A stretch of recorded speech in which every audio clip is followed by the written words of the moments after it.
Gang trial is one of the most challenging tasks. The numerous issues that can delay a trial include reluctant witnesses, perjurious testimony, and hostile and intimidating courtroom spectators.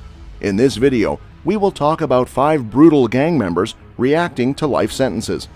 How do these gang members react? Is their crime just a means of inflating their egos, or are they really guilty about it? Number 5. Diego Suero, 33, and Frederick Then, 24, were identified as the leaders of the Trinitarios gangs Los Suero set, who directed their underlings to murder a member of the Sunset Gang. Guzman Feliz was not a member of the gang, but those who carried out the murder thought he was. The judge ruled that both were equally responsible for Junior's murder as those who carried it out physically. Prior to the sentencing, neither Suero, the alleged leader, nor Then, said to be the second in command, spoke. Although no statements were made on Suero's behalf, Then's attorney requested the minimum sentence. Junior's mother, Leandra Feliz, made the only statement, requesting life in prison to send a message to all violent gang members. Junior's murder sparked an international social media campaign with the hashtag #JusticeForJunior to seek justice for the teen. Number 4. Elmer Zelaya Martinez, Ronald Herrera Contreras, Henry Zelaya Martinez, Pablo Velasco Barrera, and Douglas Ramirez Ferrera of the MS-13 gang, along with their co-conspirators, targeted a 17-year-old Falls church boy who they mistakenly thought was a member of the rival 18th Street gang. On the night of August 28, 2016, the gang lured the victim to Holmes Run Stream Valley Park in Fairfax County under the guise of a gang meeting. Jessica D. Aber, U.S. Attorney for the Eastern District of Virginia, said, "The sentences of life imprisonment imposed by the court are fitting. They will protect the public from these 5 defendants, send a message to other members and associates of MS-13 that there will be severe consequences for committing violent crimes in furtherance of their gang's illicit activities, and provide a measure of justice for the victims and their families." EDVA remains steadfast in its commitment to prosecuting members of street gangs and deterring acts of violence perpetrated in their name. Number 3.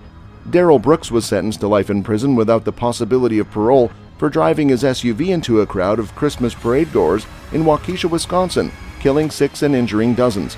A jury found Brooks, 40, guilty on all 76 counts stemming from the attack last month, including 6 counts of first-degree intentional homicide with the use of a dangerous weapon in a clean sweep for the prosecution.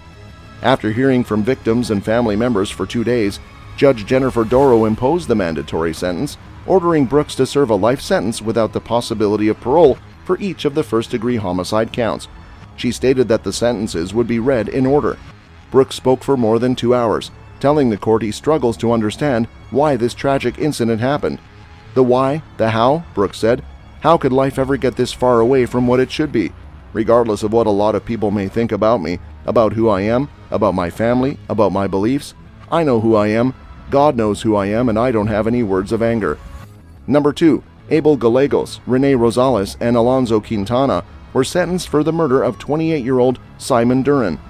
Duran, a Denver resident and mother of 2 daughters, had been shot multiple times before being set on fire.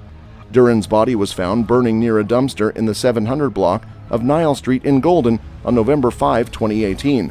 Alonzo Quintana, 28, received a life sentence plus 160 years in prison. Rene Rosales, 36, received a 150-year prison sentence. Abel Gallegos, 36, was sentenced to life in prison plus 163 years last month. Gallegos was found guilty of first-degree murder, conspiracy to commit murder, second-degree kidnapping, retaliation against a witness, tampering with a deceased human body, and tampering with evidence. Abel stood silent with no sign of remorse on his face and his face held high. Number 1. The brothers Anthony Carpio and Michael Carpio approached Kevin Orellana while he was playing handball at Grover Cleveland High School on April 24, 2013. According to court testimony, the defendants issued a gang challenge which resulted in a fight. During the fight, Anthony Carpio stabbed Orellana. The Carpio brothers then collided with Pineda's vehicle. Anthony Carpio, 18, was sentenced to 16 years in prison, and Michael Stephen Carpio, 20, to 15 years in prison. Both Carpios belonged to a street gang.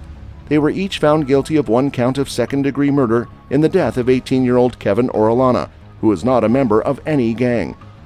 The idea of dealing with gang-driven criminality makes the law enforcement community anxious as well. They are aware that gangs are associated with drugs, weapons, revenge killings, and recriminations. But at last, justice is granted.